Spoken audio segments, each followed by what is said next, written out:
ഒരുപാട് സത്യങ്ങൾ എനിക്കും പറയാനുണ്ട്. കാരണം മീറ്റ് ഹനാൻ ഷാ, അബ്ദുൽ ഹക്കീം ആൻഡ് ഷരീഫ് മുഹമ്മദ്.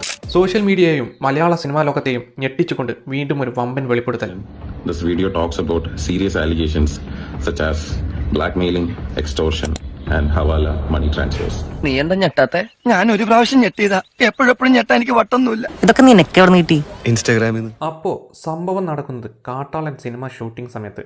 ഈ സിനിമയിലാണ് ഹനാൻ ഷാ അഭിനയിച്ചത്. അവിടെ വെച്ചാണ് ഒരു പെൺകുട്ടിക്ക് ആന്റണി വർഗീസ്, അതായത് പെപ്പയുടെ ഭാഗത്തു നിന്നും ചില മോശം അനുഭവങ്ങൾ ഉണ്ടായി എന്ന് പറയപ്പെടുന്നു.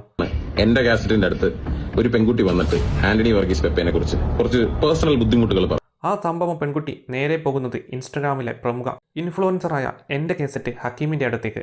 മൂപ്പര് പിന്നെ പല കേസുകളും കുത്തിപ്പൊക്കാൻ മിടുക്കനാണ്.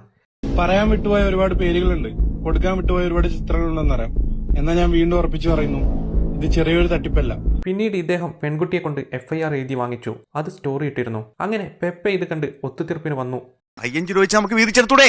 എന്നാലും കാശ് എന്റേതല്ലടോ. അതുകൊണ്ട് ഒന്നും രണ്ടുമല്ല 25 ലക്ഷം തട്ടിയെടുത്തു എന്നാണ് പറയുന്നത്.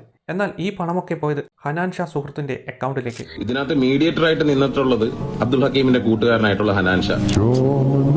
പിന്നീട് അവിടുന്ന് ഹവാല ഇടപാടുകളുമായി ദുബായിലേക്ക്. പിന്നെ ഈ പറയുന്ന മാന്യൻ ആള് അത്ര വെടിപ്പൊന്നുമല്ല. പല തട്ടിപ്പ് കേസ്, പെണ്ണ് കേസ് എന്നിങ്ങനെ പല കേസുകളും മുൻപ് സോഷ്യൽ മീഡിയയിൽ പ്രചരിച്ചതാണ്. അവമാനിക്കരുത്, ഞാൻ നല്ലൊരു കുടുംബത്തിൽ പറഞ്ഞവനാണ്. നീ നല്ല കുടുംബത്തിൽ പറഞ്ഞു, ഞാൻ പിന്നെ മറ്റേ കുടുംബത്തിൽ പറഞ്ഞാണല്ലോ. അതുകൊണ്ട് കേട്ട പാതി ആരും അങ്ങനെ അധികം വിശ്വസിക്കണ്ട. ഇനി ഇത് സത്യമാണോ കള്ളമാണോ എന്ന് ഹനാൻ തന്നെ തെളിയിക്കട്ടെ. ഈ പൈസ പോയിരിക്കുന്നത് ഈ പറയുന്ന ഹനാൻ ഷായുടെ കൂട്ടുകാരനായിട്ടുള്ള സവാദിന്റെ അക്കൗണ്ടിലേക്ക്.